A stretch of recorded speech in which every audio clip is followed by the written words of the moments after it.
আসসালামু আলাইকুম বন্ধুরা, আশা করি সবাই অনেক ভালো আছেন। আজকে আমি আপনাদের দেখাবো কিভাবে একটা ফেসবুক পেজ ক্রিয়েট করেন। বর্তমানে ফেসবুক ক্রিয়েট করতে গেলে যেটা সমস্যা হচ্ছে সেটা হচ্ছে যে বারবার দেখাচ্ছে যে you have create many page. So এই জন্য কিন্তু ফেসবুক পেজ কিন্তু খোলা যাচ্ছে না। এটা আমিও ফেস করতেছিলাম। আমি রিসেন্টলি একটা ফেসবুক পেজ খুলতে গিয়ে এটা আমি দেখি। আমি যে দুটো স্টেপস ফলো করে এই প্রবলেমটাকে সলভ করেছি সেটাই আমি আপনাদের মধ্যে শেয়ার করব। তো আশা করি যদি আপনারা আমার ভিডিওটা পুরোপুরি দেখেন তাহলে আপনার যে প্রবলেমটা হচ্ছে যে your create many Facebook page, so এটা সলভ হয়ে যাবে, যেটা আমি করেছি। প্রথমত আমাদের যে কাজটি করতে হবে, আমি যে কাজটি করেছি সেটা হচ্ছে একটা বিপিএন ইউজ করেছি। বিপিএনটা হচ্ছে একদম ফ্রিতে ইউজ করতে পারবেন, এটা প্লে স্টোরে পেয়ে যাবেন।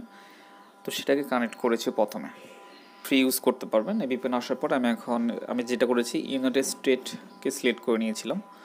তো কারণ ইউনাইটেড দেখবেন যে অনেক সময় বিপিএনে যে বাংলাদেশ থেকে যেটা না করা যাচ্ছে সেটা অন্য দেশ থেকে করা যায়। বিপিএন কানেক্ট করার পরে আমি আবার চলে আসি ফেসবুকে এবং ফেসবুকে আসার পেজে যাওয়ার পরে এখন আমি যখন এটাকে ক্রিয়েট করার জন্য ট্রাই করি, তো সেম ওয়েতে নাম দিচ্ছি।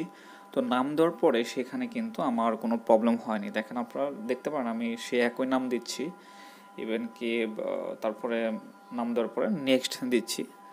নেক্সট দেওয়ার পরে আর এখানে একটা জিনিস, যদি প্রথমত বিপিএন না হয়, এখানে একটা জিনিস আপনারা ফলো করবেন।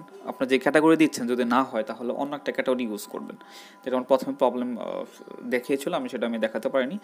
তো সেখানে কী করবেন যে অন্য একটা ক্যাটাগরি, যে ক্যাটাগরি দিচ্ছেন ওখানে দেখাচ্ছে ম্যানি, ইউআর ক্রিয়েট ম্যানি ইয়ারকে ফেসবুক পেজ ক্রিয়েট করেছেন। তো পরবর্তীতে আপনি বিপিএন ছাড়া যদি করেন সেটাও করে দেখতে পারেন। যখন দেখবেন না হচ্ছে না তখন বিপিএন কানেক্ট করে অন্য একটা ক্যাটাগরি দেবেন, 100% আপনার ফেসবুক পেজ ক্রিয়েট হয়ে যাবে। আর যদি আপনি ক্রিয়েট করতে পারেন তখন আমার এখানে এসে একটা কমেন্ট করবেন।